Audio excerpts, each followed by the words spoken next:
안녕하세요. 안녕하세요. 네, 반갑습니다. 최정환입니다.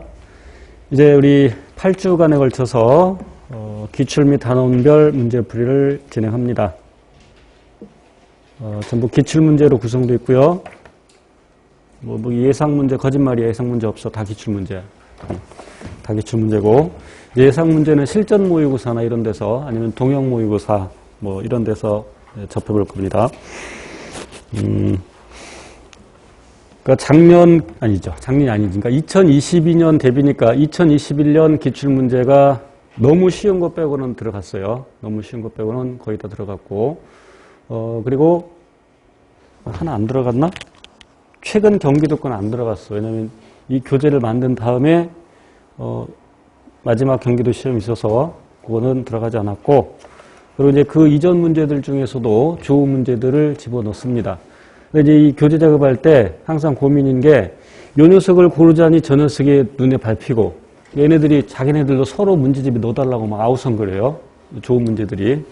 그래서 심사숙고해서 이런 문제를 집어넣고, 그렇지만 이게 이제 400문제라서 실은 이게 예전에는 200문제씩 했어요. 4주간에. 그래서 너무 부족하다 그래서 제가 몇 년간에 걸쳐서 우리 원장님을 갈궜어요. 직원들이랑. 너무 적다. 기출문제 적어도 8주는 해야 된다. 그래서 지금 8주가 됐고,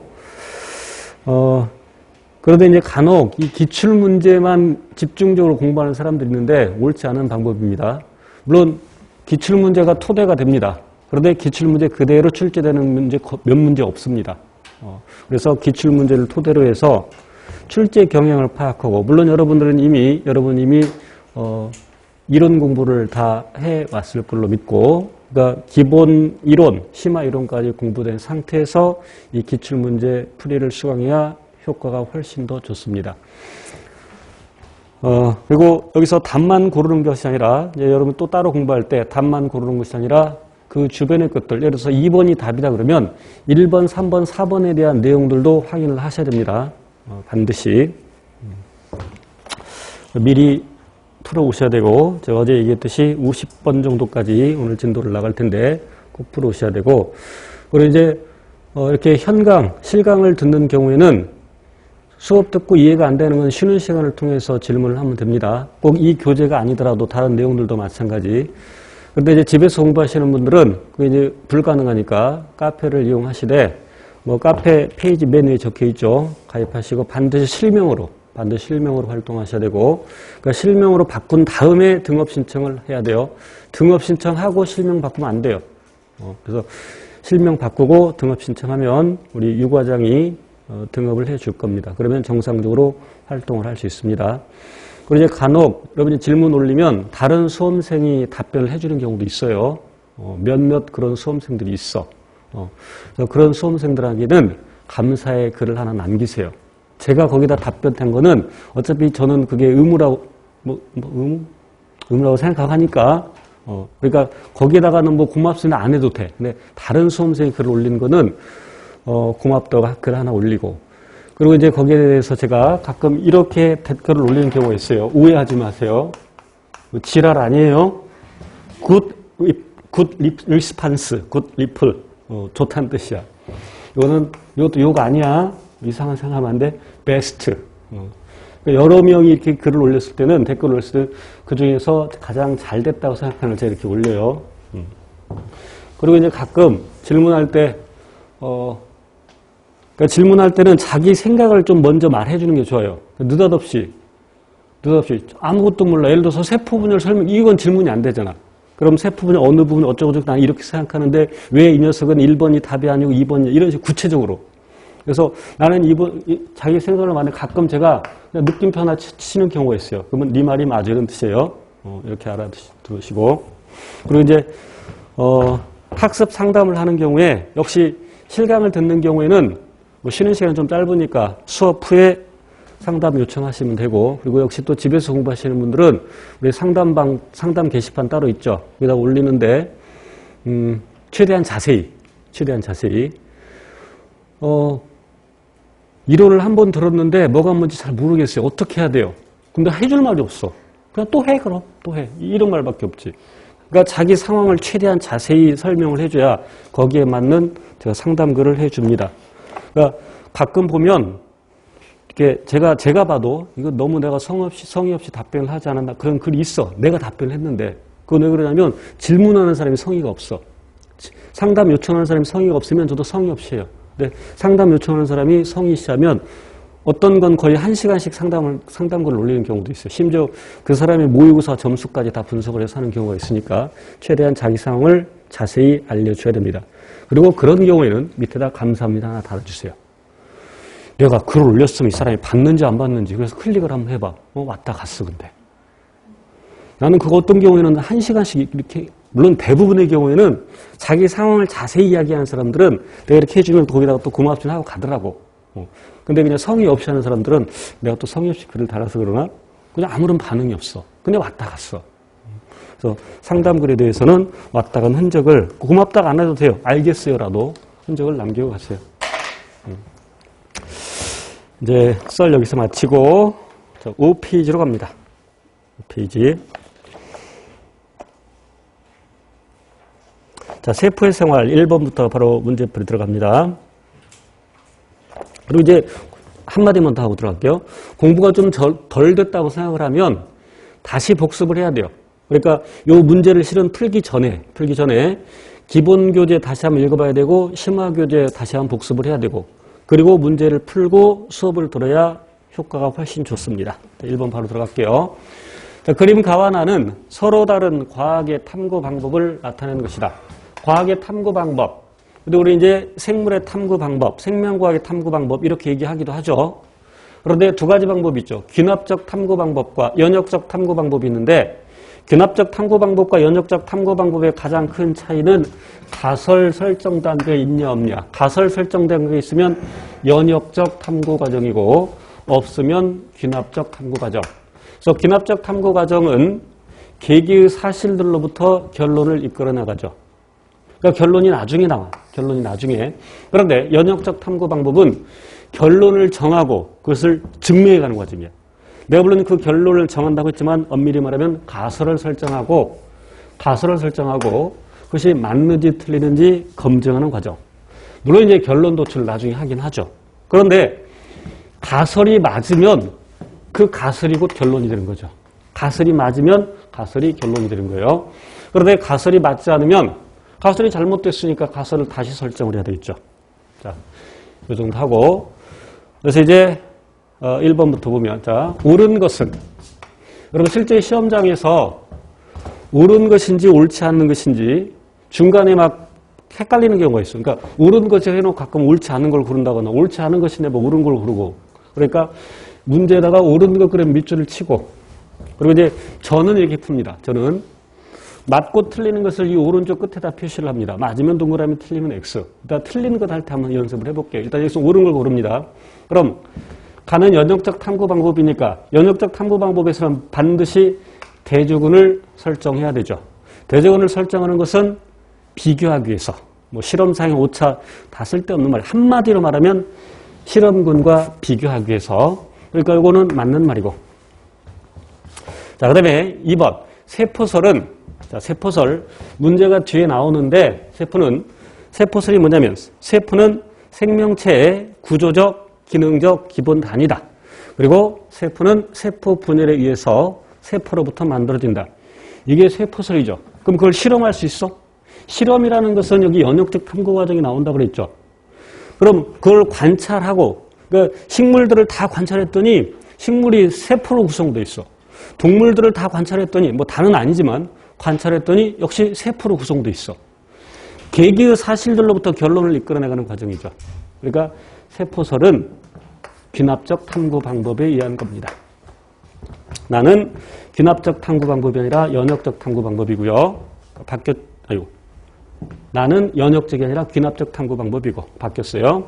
나는 의문에 대한 잠정적인 해답. 이 잠정적인 해답이 바로 가설인데 가설은 연역적 탐구 과정에 나오죠. 그리고 틀렸고 해서 1번이 맞는 말이죠. 맞는 답이죠. 그리고 가끔 이렇게 문제를 푸는 경우도 있어요. 1번 맞네. 1번 하고 패스. 그러니까 2, 3, 4번 읽지 않고 그냥 2번 문제로 바로 가는 경우가 있을 수 있는데 가장 적합한 것을 답으로 골라. 물론 이 문제의 경우는 분명하게 1번이 답이지만 때에 따라서는 1번 맞는 것 같은데 문제 풀다 보면 뒤에 더 적합한 게 있을 수 있어요. 그럴 때는 가장 적합한 것을 골라야 돼요. 그래서 제가 제발 부탁한데 끝까지 읽어보시라. 끝까지. 물론 내가 너무 확신이 선다. 너무 확신이 서면 1번 해놓고 이건 약간 체크를 해놓고 왜냐면 2, 3, 4번 이렇게 체크해놓고 다 푼 다음에 나중에 푸는 방법도 있습니다. 자, 그래서 답 1번이고요. 자, 2번 문제. 이제 연역적 탐구 과정에서의 순서를 물어보고 있습니다. 순서. 자, 순서. 페니실린을 발견한 플레밍의 탐구 과정. 공부할 때 항상 연결을 해야 된다고 제가 어제도 얘기했는데 페니실린, 물론 이 문제와는 직접적인 관련이 있는 건 아니지만 페니실린은 항생제고 맨 처음 발견된 항생제인데 플레밍이 이런 과정을 통해서 페니실린을 발견했죠. 근데 페니실린은 세균 세포벽인 주성분인 펩티도글리칸의 합성 효소를 저해하죠. 어제도 얘기 나왔었어요. 그래서 이 녀석은 물론 활성부에 결합을 하지만 효소의 활성부에 결합하지만 경쟁적 저해제가 아니라 그랬어.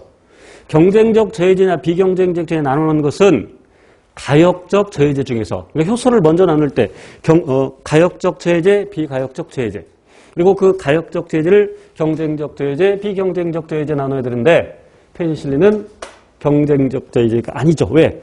비가역적 저해제니까. 비록 활성부에 결합하지만 비가역적 저해제. 자, 물론 이제 공부가 많이 되어 있는 수험생들은 이런 거 매우 빠르게 풀 수 있어요. 제가 빠르게 풀어볼게요. 순서대로 바르게. 그럼 결론이 맨 나중에 나오겠죠. 그지? 결론이 맨 나중에 나와. 결론을 내렸다. 라.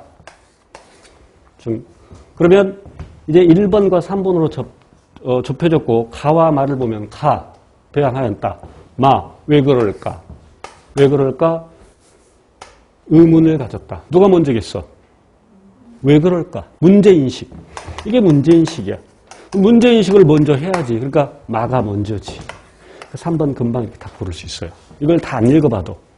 그럼 이제 연습 삼아서 한번 보면, 자, 그래서 이제 이런 문제들 나오면 빠르게 풀면 이렇게 풀 수 있고, 자, 이제 정석대로 보면, 세균 배양 접시 중 일부에는 푸른 곰팡이를 접종하고 나머지는 푸른 곰팡이를 접종하지 않고 세균을 배양하였다.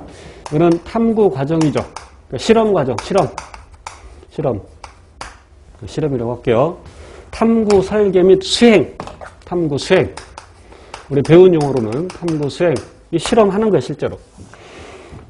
두 번째, 푸른 곰팡이에서 나온 어떤 물질에 의해 세균 증식이 억제되었을 것이다. 뭐뭐일 것이다. 라고 생각하였다. 뭐뭐일 것이다. 이게 가설 설정 단계죠. 가설 설정.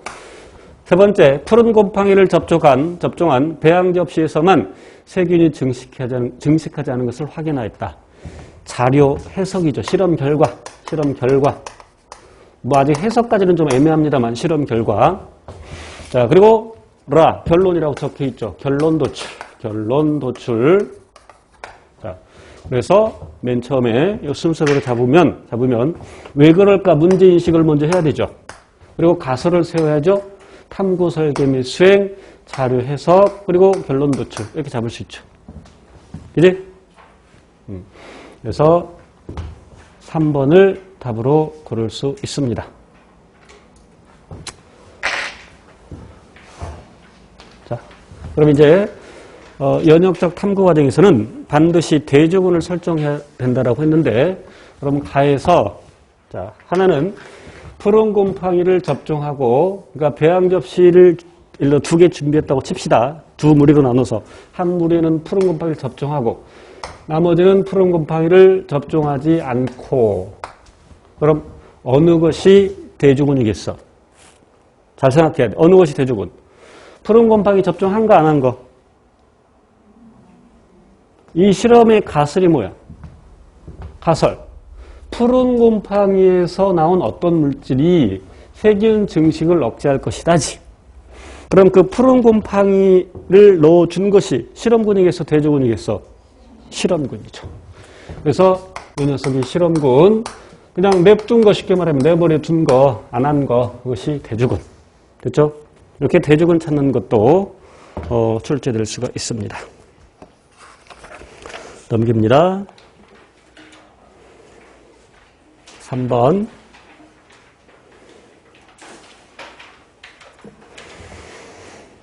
다음은 동물 또는 식물의 구성체계를 나타내는 것이다. 이에 대한 설명으로 가장 옳지 않은 것. 자, 이걸 가지고 연습해 봅시다. 옳지 않은 것.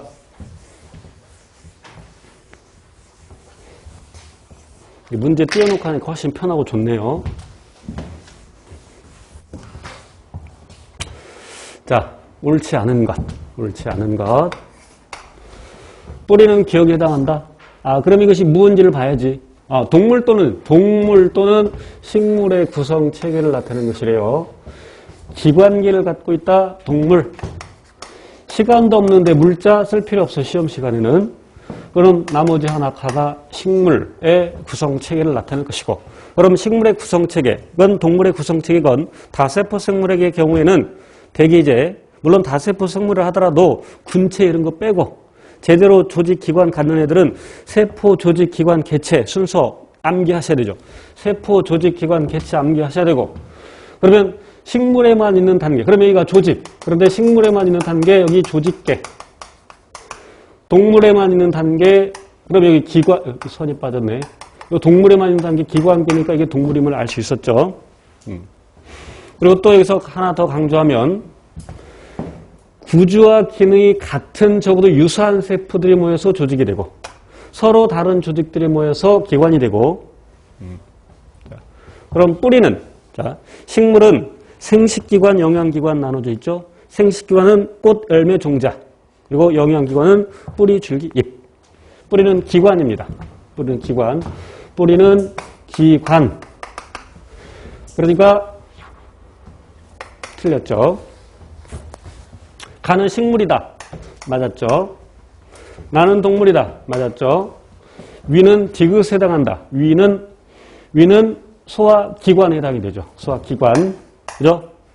그래서 옳지 않은 걸 고르라고 했으니까 이 녀석을 답으로 골라야 되죠.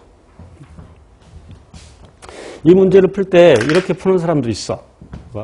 그럼 뿌리는 기억에 해당한다? 아니네. 가는 식물이다. 맞네. 그러다가 아예 뒤에 거 안 보고 이걸 답으로 하는 경우가 있을 수 있다 이 말이야. 실제 시험장에 그런 수험생이 있을 수 있어요. 그러니까 물론 자기한테 적합한 방법을 찾는데 저는 이렇게 합니다. 오른쪽에다가 표시해놓고 옳지 않은 거 있으니까 X에다가 답을 치면 되는 거지. 됐죠? 자, 5번은 4번부터 4번 가와나는 생명체에서 일어나는 화학 반응과 에너지 변화를 나타내는 것인데 각각 그럼 가는 화학 반응을 나타내는 것이고, 그래 둘 다 화학 반응과 에너지 변화를 나타내는 것이죠. 둘 다. 각각 모두 나타내는 것이죠. 어쨌건 그럼 이것은 표현이 좀 애매한데 그럼 이렇게 올라간다는 얘기는 지금 가로축이 반응의 진행이고 세로축이 에너지 양이라고 했습니다만 소위 더 구체적으로 표현하면 소위 깁스의 자유 에너지가 되는 거죠. 반응물이 갖는 에너지하고 생성물이 갖는 에너지를 비교했을 때 생성물이 갖는 에너지가 더 많아졌죠. 화학에서 이것을 간단히 얘기하면 반응열이라고 하는데 그래 우리는 이거를 델타 G 이렇게 얘기하죠. 델타 G. G는 깁스, 사람 이름이에요. 깁스, 프리 에너지, 자유 에너지. 자, 그럼 이제 효소와 관련해서 하면 이제 델타 G까지 가지만 효소까지 가지 않으면 그냥 이렇게 간단히 보고 에너지가 많아졌어. 그러니까 이건 흡열 반응이네요. 이렇게 얘기하고 오른쪽의 경우에는 에너지를 방출했네. 발열 반응이네요. 그럼 우리 물질 대사 중에서는 그러니까 흡열 반응, 발열 반응하는 것은 꼭 물질 대사에서만 얘기하는 것이 아니라 화학 반응에서 그러니까 생물학과 말고 화학과에서 다루는 그 화학 물론 생화학 말고 실험실에서 다루는 화학 그 화학 반응도 실험실에서 다루는 그 화학 반응도 그러니까 비커에서 시험관에서 다루는 그 화학 반응도 흡열 반응, 발열 반응 나눌 수 있는데 물질 대사는 체내에서 일어나는 일련의 화학 반응 체내에서 그래서 흡열 반응에 해당되는 것이 동화작용이고 발열 반응에 해당되는 것이 이화작용이죠. 그러니까 동화작용은 간단히 말하면 합성, 대표적인 게 광합성 뿐만 아니라 단백질 합성, 글리코겐 합성, 요소 합성 등등이 있죠. 뭐 지방 합성도 있고.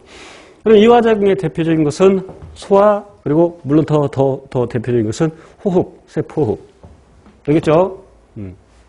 자, 물론 이제 이 문제 추가로 효소 파트까지 가면 델타 G, 델타를 앞에다 써야죠. 델타가 차이라는 뜻이고, 그럼 나중 에너지에서 처음 에너지를 빼니까, 그럼 델타 G가 0보다 크다가 흡열 반응이고, 그럼 요 델타 G가 0보다 작다, 그러니까 발열 반응이고. 되겠죠? 물론 여기다가 효소에 의한 활성화 에너지는, 물론 활성화 에너지는 표시를 안 했어요. 활성화 에너지는 표시를 안 했어. 그래서 답을 골라봅시다, 이제. 옳은 것 그랬어요. 옳은 것. 가는 동화작용이다. 맞죠? 1번이 답이겠네. 그렇지만 더 보자 이거야. 2번. 가는 소화 세포를 포함한다. 이것은 이화작용이죠. 포도당이 글리코젠으로 되는 것은 합성이니까 가가 되겠죠. 틀렸죠. 나가 일어날 때 에너지를 방출하죠. 그래서 맞는 것은 1번. 물론 이건 매우 쉬운 문제입니다. 자, 5번 문제에 오류가 있습니다. 집에서 풀다 보니까 오류가 있었죠? 없었나? 옳지 않은 것. 답이 몇 개야? 2개여야 되죠. 2개이죠. 자, 그런데 실제 출제된 문제에서 그림은 제가 다른 교재에서 막 따왔어. 다른 교재 PDF 파일로 있는 거에서 그림을 오려왔기 때문에 그거 바꿔야 되는데 제대로 안 바꿨어. 그래서 실은 이게 기역이 아니라 니은으로 바꾸요. 원래 니은이에요. 니은. 이걸 정정합니다. 그리고 문제를 다시 볼게요.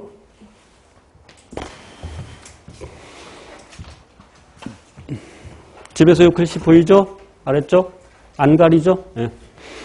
자, 세포내세라는 반응의 진행에 따른 에너지 변화. 그럼 에너지가 많아졌죠? 그러니까 흡열 반응이고, 동화작용이 여기 해당이 되고, 합성이고요. 자, 오른쪽은 ATP 합성과 분해. 그럼 이 아래쪽이 기억이 합성, 니은이 분해죠. ADP와 인산기로 분해되는 거죠. ATP가 분해되는 것은 가수분해라는 것도 알아두셔야 돼요. 이 그림에는 표시되지 않았지만 가수분해. ATP 가수분해. 물질 X는 ATP. 자, 옳지 않은가. 가는 고분자 물질이 저분자 물질로 분해되는 과정이다. 틀렸죠. 그래? 옳지 않은 것. 그러니까 바로 이게 답이 되는 거야. 물론 실제 시험에서 끝까지 봐야 돼. 가와 나는 효소를 사용한다. 물질 내서 효소를 사용하죠. 그럼 이 과정에도 ATP 합성과 분해에도 당연히 효소 사용하지. 그거 맞아. X를 구성하는 당은 ATP 당, 아데노신 트리포스페이트. 이 녀석이 2번 탄소에 OH가 붙어있는 리보스. 맞는 말이죠. 그리고 1번 탄소에는 지금 이 번호, 선입, 그러니까 우리 습관처럼 그냥 이렇게 했어요. 이 그러면은 여기가 1번 탄소야. 1, 2, 그래서 2번 탄소의 OH. 보통은 오른쪽에다가 1번 탄소를 그려주는 이건 왼쪽에다 1번 탄소를 그려줬어. 그리고 이 녀석은 아데닌이죠. 아데닌. 그리고 여기 3개의 인산기. 그래서 이 녀석이 아데노신 1인산, 아데노신 2인산, 아데노신 3인산. 즉 AMP, ADP, ATP. 됐죠? 그래서 리보스 맞고. 자, 체내 단백질 합성 시 기억에서 방출한 에너지를 사용한다겠지 뭐. 가렸어. 에너지야, 에너지. 너무 키웠네. 자, 이 정도 그림을 보면 이건 고딩 수준의 문제야. 고딩 수준의 문제. 그러니까 고등학생한테 풀으라 그러면, 자, 그럼 니은으로 볼게. 니은. 그럼, 뭐지? 니은 과정에서 에너지를 방출하죠. 그지? 에너지를 방출해서, 그러니까 ATP는 어떻게 만들어요? 세포흡에서 만들어져. 그럼 세포흡은 발열 반응이야. 그럼 발열 반응에서 에너지를 방출하면 그 에너지 일부를 ATP 만드는 데 쓰고, 그럼 ATP를 다시 ADP 엔산기로 분해하면서 에너지 나오는데 그 에너지를 우리 세포 활동에 쓰죠. 그래서 고딩 수준에서는 맞는 말이야. 그지? 이해돼? 고딩 수준에서 맞는 말이야. 그런데 대학 수준에서 단백질 합성에, 물론 이것도 애매하긴 해. 왜냐면 단백질 합성을 큰 범위로 보면, 그러니까 단백질 합성을 만약에 펩티드 결합에다가만 초점을 맞추면, 펩티드 결합에 에너지, 직접적인 에너지 써, 안 써? 안 써. 그런데 그럼 단백질 합성에는 에너지를 쓰는데 리보솜 작은 단위하고 mRNA를 연결시키고, 그래서 소 단위체를 형성할 때, 그리고 코돈이 올 때, 코돈이 그래서 안티코돈과 결합할 때, 리보솜이 이동할 때, 그리고 해체될 때 GTP를 쓰죠. GTP.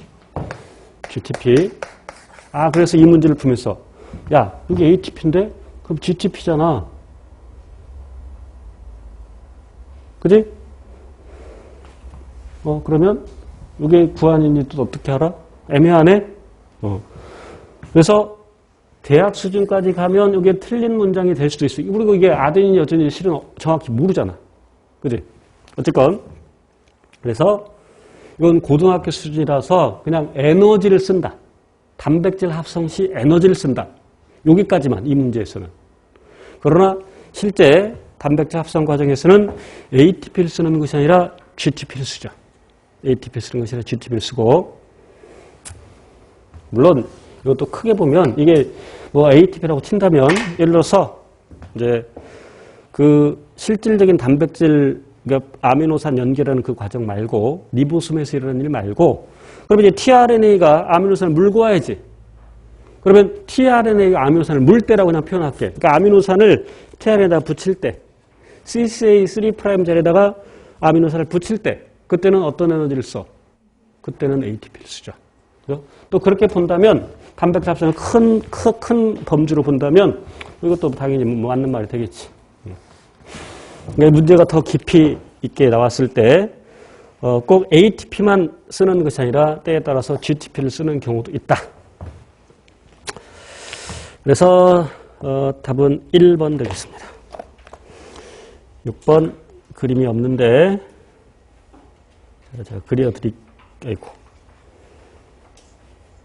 6번은 제가 그림을 그려드릴게요.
여기가 기억,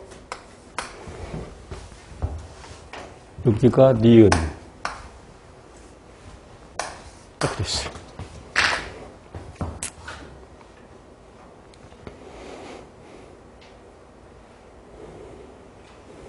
이것도 고등학교 수준에 매우 쉬운 내용입니다.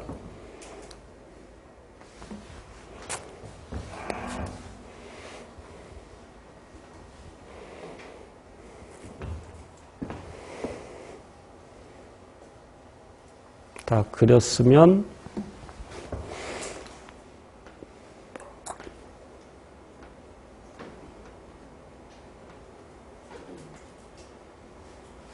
문제 풀게요. 왼쪽이 가, 오른쪽이 나. 그럼 가는 빛, 광합성이죠. 포화당합성하는. 그러니까 미토콘드리아의 세라는 것이 아니라 엽록체세로 나고. 지금 옳은 걸 구라고 있어요. 옳은 걸. 그러니까 1번 틀렸고. 2번. 가와 나에서 모두 인산화 반응이 일어난다. 인산화 반응이라는 것은 인산기를 붙이는 걸 인산화 반응이라고 하는데, 특히 여기 이제 ATP 합성 관련해서 ADP에다가 인산기 붙이는 인산화. 이 광합성의 명반은 광인산화. 네? 여기 뭐 기질 수준의 인산화도 있고, 그 다음에 화학삼투적 인산화도 있고. 2번이 답이죠. 여기서 인산화 반응 ATP 만든다. 그럼 광합성은 포당 만드는 게 주 목적이고, 미토콘드리아 그러니까 세포업은 ATP 만드는 게 주 목적이니까 이거 인산화 반응 세포업 이렇게만 생각하면 안 돼. 광인산화도 인산화예요. 그래서 2번이 답이고. 자, 기억에서 에너지가 방출된다. 그럼 기억에서 이산화탄소와 물을 재려서 포당 만드는 암반응 과정에서는 에너지를 흡수하죠. 광합성은 전체적으로 흡혈을 받는. 그러니까 틀렸고. 4번 니은에서 포당 에너지가 모두 ATP 생성에 쓰인다. 포도당이 갖고 있는 에너지의 일부만 ATP 생성에 쓰이죠. 일부만. 모두에서 틀렸죠.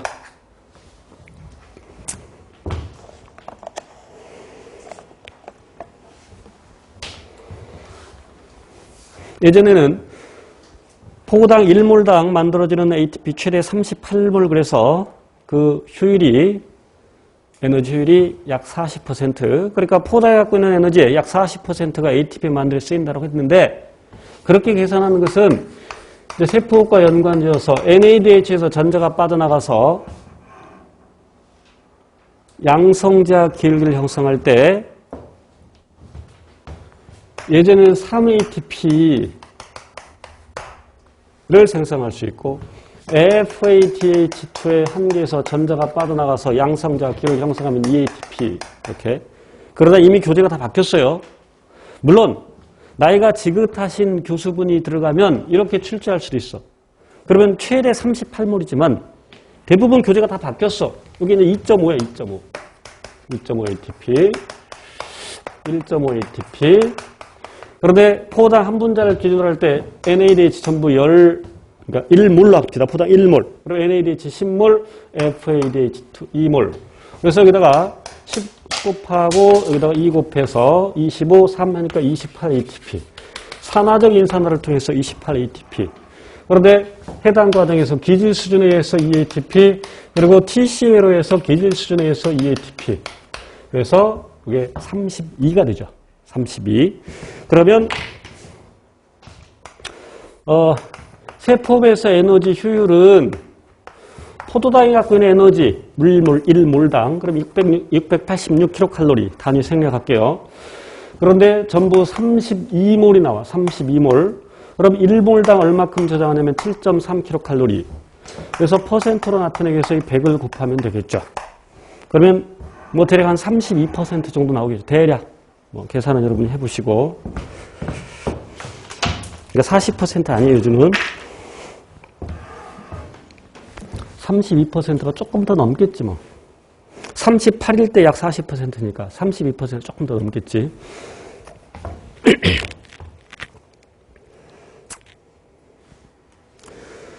7번 갑니다.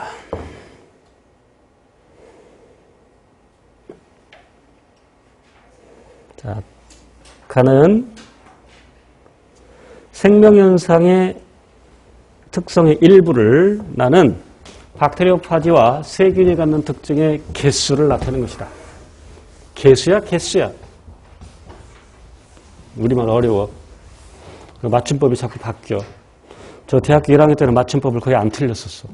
근데 지금은 막 바뀌고 막 안 쓰고 잘하니까 모르겠어. 어쨌건. 자, 생명현상. 그게 개체유전상, 종족유전상. 종족유전상, 생식, 유전, 적응 및 진화. 그리고 개체유전상, 세포를 기본 단위로 해서 체계적으로 구성되어 있다. 물론 아까 체계적인 구성, 동물, 식물 살펴봤고 다세포 생물의 경우에 그렇고 단세포 생물의 경우는 그냥 세포. 자, 그리고 이제 물질 대사를 한다. 그리고 자기에 대한 반응 및 항상성, 그리고 발생 및 생장. 이것이 개체유지 현상이죠. 박테리오파지는 바이러스. 세균은 단세포 생물, 더구체로 원핵세포로 되어 있죠. 원핵생물. 자, 그러면 이런 문제 풀 때 지금 둘 중에 하나는 박테리오파지고 하나는 세균인데 특정의 개수를 나타냈어요. 그럼 이때 핵산을 갖는다? 그럼 박테리오파지도 세균도 모두 핵산을 갖죠. 물론 세균은 DNA, RNA를 모두 갖지. 박테리오파지는 당연히 DNA를 갖죠. DNA 바이러스니까. 어쨌건 그럼 그냥 파지라고 쓸게요. 이거 나중에 뭐 박이라고 쓰면 이게 박테리아인가 헷갈릴 수 있으니까 파지. 그리고 세균. 이렇게. 유전현상이 나타난다? 세균 당연히 유전현상 나타나죠. 그럼 바이러스는 유전현상 나타나 안 나타나? 핵산을 갖고 있으면 다 유전현상이 나타나. 유전현상 나타나. 그러니까 바이러스도 증식을 하잖아. 바이러스가 증식을 하는 것은 지랑 똑같은 핵산을 만들어서 또 그 핵산의 정보에 따라서 단백질을 만들어서 조립하니까. 예? 그것도 역시 유전현상이야. 지랑 똑같은 거 만들어내는 것도. 그러니까 이 파지에서도 유전현상은 나타나죠. 이거 조심하셔야 돼. 물론 그러한 유전현상이 스스로 하지는 못하죠. 그러니까 그러니까 바이러스는 생물적 특성, 비생물적 특성. 그럼 바이러스의 비생물적 특성으로 세포 구조가 아니다. 그리고 스스로 물질 대사를 하지 못한다. 스스로. 생체 밖에서는 단백질 결정체로 존재한다. 그러면 생물의 특성은 왜 나타나느냐? 핵산을 갖고 있기 때문에 나타나는데 그럼 바이러스의 생물적 특성으로 증식, 그것은 생물의 생식에 해당되죠. 증식, 유전, 적응 및 진화 다 나타납니다. 그래서 유전현상 바이러스에 나타난다. 물질 대사를 한다? 그럼 물질 대사를 한다는 것은 이건 스스로 한다라는 그런 의미겠지. 스스로. 세균은 물질 대사를 하지만 파지는 스스로 물질 대사를 하지 못하죠. 그렇죠? 그리고 특징 3개 갖고 있는 것은 세균.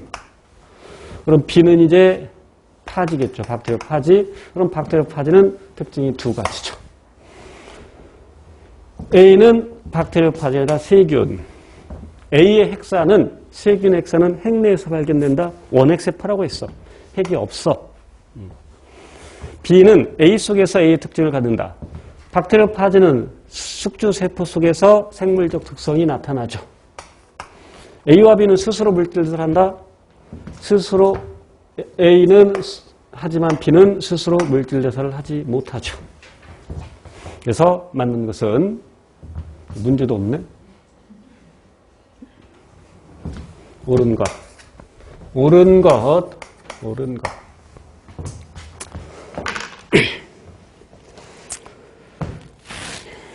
8번입니다.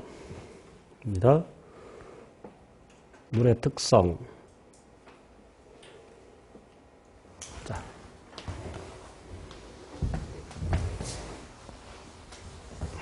물 분자식 정도야 알 것이고, 그런데 물은 산소 원자 1개가 수소 원자 2개랑 결합하고 있는데 이 결합은 공유 결합, 전자쌍을 공유하는 공유결합. 아까 내가 여기서 무슨 얘기인가를 한번 해주려 했는데 잊어버렸네.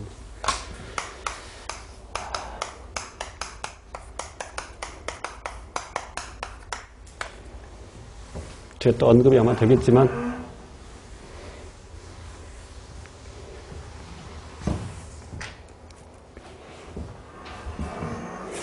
NADH에서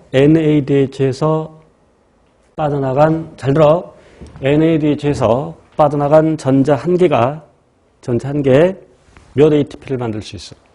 물론 전자가 직접 ATP를 만드는 것이 아니라 전자가 전자 전달기를 거치면서 전자가 갖는 에너지를 가지고서 양성자 기울기를 형성하고 그 양성자 기울기를 가지고서 ATP를 만들어. 화학산업적인 산화. 그럼 전자 1개가 NADH에서 빠져나간 전자 1개가 몇 ATP를 합성할 수 있는 양성자 기울기를 형성해? 대답을 해. 몇 ATP? 다시 질문할게요. 여러분 2.5 ATP를 만들려면 전자 몇 개가 전자 전달 과정을 거쳐야 돼? 2.5 ATP 만들려면 여기 나온 전자가 몇 개여야 되냐고. 몇 개? 몇 개? 지금 답이 두 가지가 들렸어. 내 귀에는. 몇 개? 한 개라는 사람. 너 한 개 그러더만 3명 그랬어 아까. 2개라고 생각하는 사람. 아까는 여러 명이 한 10명이 대답했는데 방송에 안 나가. 뒷모습만 나 괜찮아.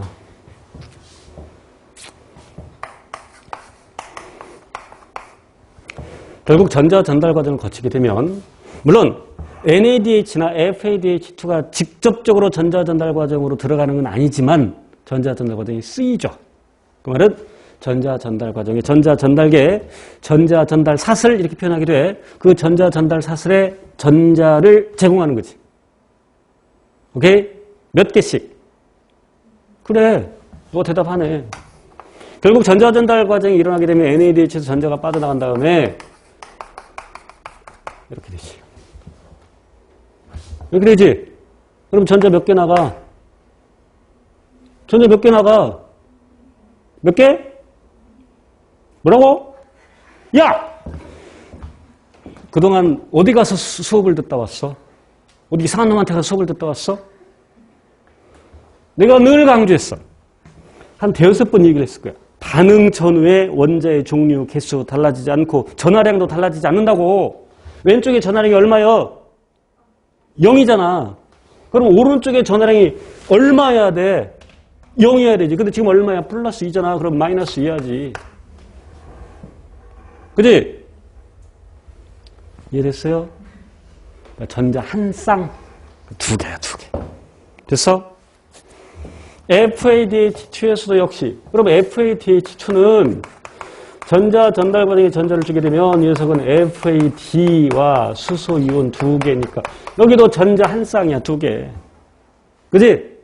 근데 얘는 왜 에너지를 더 조금 만들어? 얘는 나중에 또 뒤에서 공부하겠습니다만 NADH에서 전자가 빠져나가면 맨 처음에 복합체 1을 통해서 양성자를 이동시키지. 그런데 이 녀석은 복합체 2에서 이런 일이 벌어지면서 복합체 2에서 이렇게 되면서 복합체 3에서 그지? 그러니까 얘는 NAD 전자가 빠져나갔을 때는 복합체 1에서 3에서 4에서 근데 얘는 복합체 3에서 4에서 당연히 양성자 기를 조금밖에 형성하지 못했지 얘에 비해서. 그러니까 ATP가 적게 만들어지지.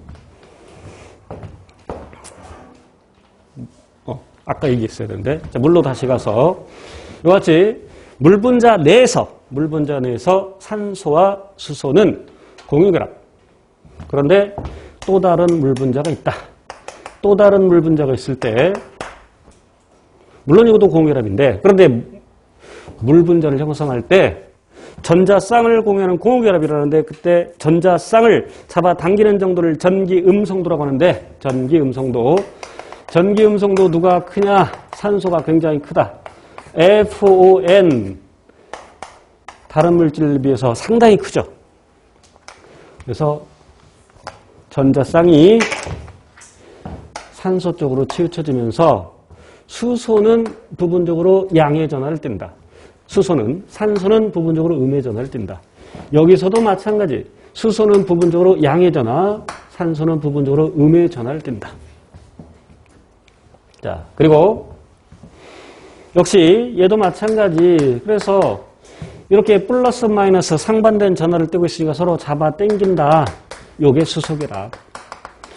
수소결합이니까 일단 수소가 그런데 이미 공유결합에서 전기음성과 큰 녀석과 결합을 하고 있고 그 수소가 다른 분자에 있는 종류가 같아도 달라도 상관없어. 다른 분자에 있는 전기음성과 큰 FON 중에 하나랑 결합하고 있죠. 그게 수소결합. 단 이 각도 180도. 거리 이미 정해져 있고. 그래서 거리가 가까워도 각도가 안 맞으면 결합 안 일어난다. 이것이 무슨 의미를 갖고 있냐면 액체 상태에서 물에서 액체 상태는 일부는 공결합하고 다시 수결합하고 일부는 수결합 안 해. 근데 가까이 있어서 그런데 각도가 안 맞아. 그런데 이제 온도가 낮아지면서 결합을 하면 각도를 맞추면서 거리가 멀어지지. 거리가 멀어져. 거리가 멀어진다는 얘기는 부피가 커진다는 얘기, 그러니까 밀도가 작아진다는 얘기, 그러니까 물에 뜨는 거지. 됐어? 이 얘기야. 그래서 수소결합을 하기 때문에 물 분자에 여러 가지 특징이 우선 나타나죠. 그래서 수소결합을 하기 때문에 온도가 쉽게 안 변해. 열을 가하면 수소결합을 끊는 데 쓰이기 때문에 그래서 비열이 크다, 기화열이 크다, 기화냉각 이런 용어들이 나오는 거고 수소결합을 지들끼리 서로 결합을 하려고 한다. 응집력. 부착력은 다른 분자랑 다른 물질과 모세관 현상도 부착력 때문에 나타나죠. 모세관 현상. 그 물관의 벽에 물이 달라붙으려고 하는 그런 모세관 현상, 부착력 때문에 나타납니다. 물이 없으면 화학 반응이 일어나지 않죠. 여기서 부착력이 없다라고 했으니까 틀렸지. 옳지 않은 걸 골라라고 했으니까 3번이 답이고 물은 극성을 띠기 때문에 그건 극성이라는 것은 뭐냐? 극성. 자, 극성 분자인지 무극성 분자인지 알아내는 좋은 방법은 입체적으로 대칭이냐 그렇지 않느냐.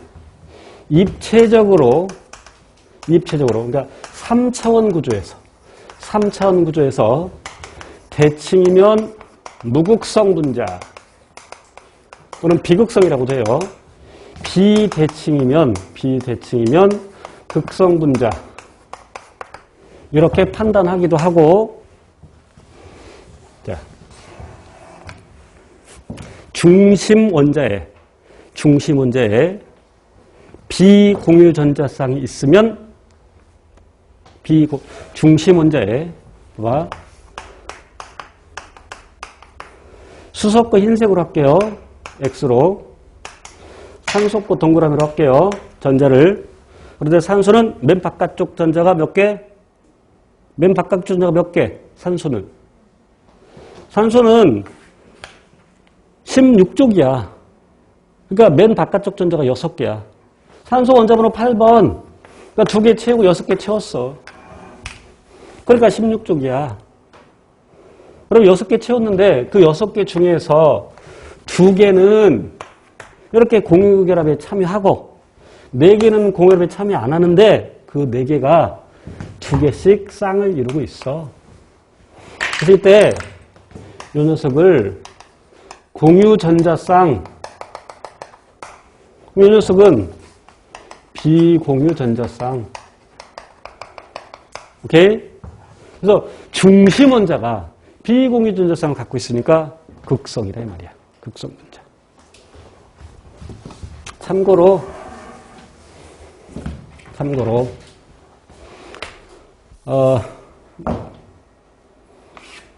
참고만 하세요. 이런 게 직접 시험에 나올 가능성은 적을 테니까 중심 원자에 탄소가 있고 중심에 이런 정사면체 구조를 그리는 메탄. 그러면 역시 수소거 동그라미 아까 X로 했나? 뭐 상관없지만 X로 할게요. 수소거 X로 탄소거 동그라미로 탄소는 원자번 6번 2개 채우고 4개 채웠어. 이 녀석이 안정해지려면 4개를 더 받아야 돼. 그래서 4개의 공유결합을 해. 이 4개가 모두 공유결합에 참여한다고. 모두 여기서 중심 원자는 탄소야. 그럼 노랭이가 탄소의 원자야. 그럼 탄소의 원자가 모두 공유결합에 참여했지. 그러니까 탄소 중심 원자에 비공유 전자성이 있어 없어? 없어. 그러니까 이게 무극성인 거야. 그러니까 메탄은 물에 녹아 안 녹아? 안 녹아. 이산화탄소 볼까? 실제 시험에 나올 수 있는 이산화탄소는 가능하겠지. 중심 원자야. 공유전자성, 다시 비공유전자성이 있어 없어? 산소, 여기 얘는 4개의 공유를 하고 있는데 맨 바깥쪽에 4개를 갖고 있는데 그 4개가 전부 다 공유를 참여했어. 그러니까 비공유전자성이 있어 없어? 없어. 무극성이야. 산소는 얘는 중심 원자가 없는 거지 아예. 더군다나 이거 같은 원자니, 같은 종류니까 잡아당기는 힘이 클 거 아니야. 똑같을 거 아니야. 그러니까 모극성 분자. 됐지?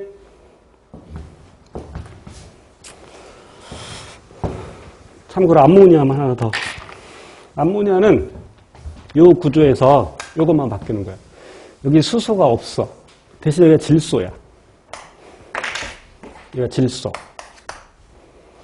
그런데 질소는 원자 번호가 7번이야. 2개 채우고 5개 채웠어. 그럼 이 녀석이 안정해지려면 3개가 더 있어야 돼. 그래서 3개는 공혈에 참여해. 3개를 더 받아서. 그럼 2개는 공혈에 참여 안 해. 여기 있어, 여기. 이해돼? 3개는, 하나, 둘, 3개는 공혈에 참여해. 그러니까 여기 공유전자쌍. 2개는 비공유전자쌍. 2개가 비공유전자쌍 하나를 형성하죠. 중심 문제야. 그런데 비공유전자쌍 있어. 극성 분자야, 묵성 분자야. 극성 분자. 그러니까 암모니아가 물에 무지하게 잘 녹죠. 그래서 극성 물질을 녹인다. 뿐만 아니라 이온 결합 물질을 녹인다. 이온 결합 물질을 녹이는 것은 염화나트륨을 예를 들면 염화나트륨 나트륨이온과 염화이온이 결합하고 있는데 양이온과 음이온이 결합하고 있어. 그래서 물 분자 아까 산소와 수소 원자들이 있는데 부분적으로 이렇게 전하를 띠기 때문에 이 산소 원자가 물론 이 물이 여러 개가 있어요. 그럼 물이 여러 개가 이 나트륨 주변을 에워싸는 거야. 산소 부분이. 염화이온 주변을 수소이온이 에워싸는 거야. 수소이온, 수소 부분들이. 됐어요? 그래서 이거를 분리시키죠.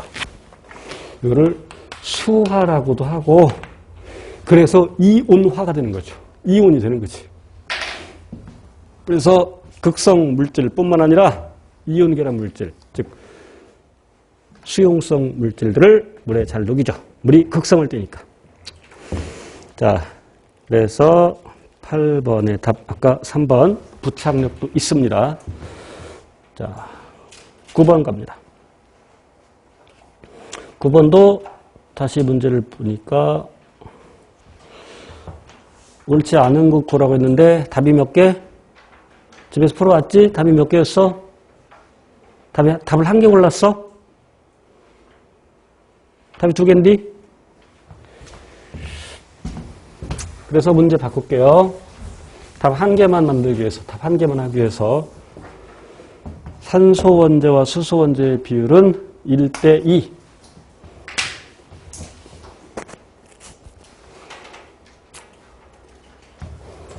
자, 이 문제 풀고 좀 쉴게요. 칠판 볼게요. 탄수화물, 탄소가 수화된 물질. 그래서 포당을 예를 들면 C6H12O6인데 이거를 C6H2O6 이렇게 쓸 수 있잖아. 그래? 마치 탄소에 물이 붙어있는 것처럼 보이지만 실제 물이 붙어있는 건 아니지. 그냥 분자식이 그렇다 이거지. 수소와 산소의 비율은 근데 여기서는 산소와 수소라고 해서 1대2. 그래? 2로 바꿨습니다. 지금. 옳지 않은 걸 고르는 겁니다. 선형 구조의 단당류는 다시 카르본일기를 갖고 있는데 물론 엄밀히만 이렇게 그려줘야지. 하나, 둘, 셋, 4개 해야 되니까. 그런데 이것이 골격 끝에 있을 때는 여기 수소가 하나 더 붙는 거지. 사실은 요게 카르본일기지만 끝에 있으면 어쩔 수 없이 이 녀석이 공혈합 4개 해야 되니까 수소가 하나 붙는 거야. 그래서 요 녀석 또는 요 녀석을 우리는 알데하이드기라고 하지. 그런데 그것이 골격 내부에 있을 때는 이를테면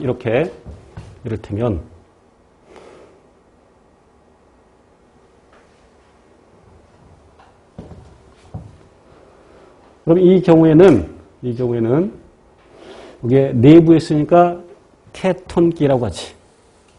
그래서 알데하이드기를 갖는 게 알도스, 케톤기를 갖는 게 케토스.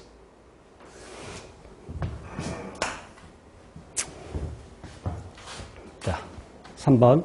포도당이 선형 구조에서 고리 구조로 바뀔 때, 자, 볼게요. CO H, 여기 C, 하나, 둘, 포도당 그려볼게요. 셋, 넷, 다섯, 여섯. 포도당을 한번 그려봅니다. 포도당을. 자, 여기 OH, H, OH, OH, 여기도 OH. 이거 다 H. 하나, 둘, 셋, 넷, 다섯. 하나, 둘, 셋, 넷, 다섯. 하나 어디 더 있어야 되는데. 아이쿠. 여기 H면 안 되지. OH지.